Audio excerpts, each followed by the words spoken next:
Today's question: can children and babies receive the same first aid as adults? The principles are similar, but there are key differences in how we respond to infants, children, and adults. So for CPR, on an adult, use 2 hands in the center of the chest, 30 compressions, and 2 rescue breaths. For a child aged 1 and above, use 1 hand, same ratio of 30 to 2.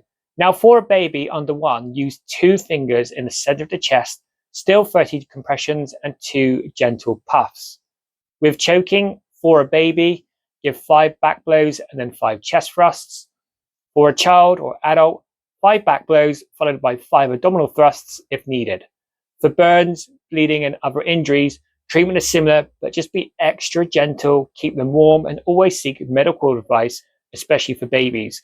Children's bodies will respond differently, so knowing the right approach matters.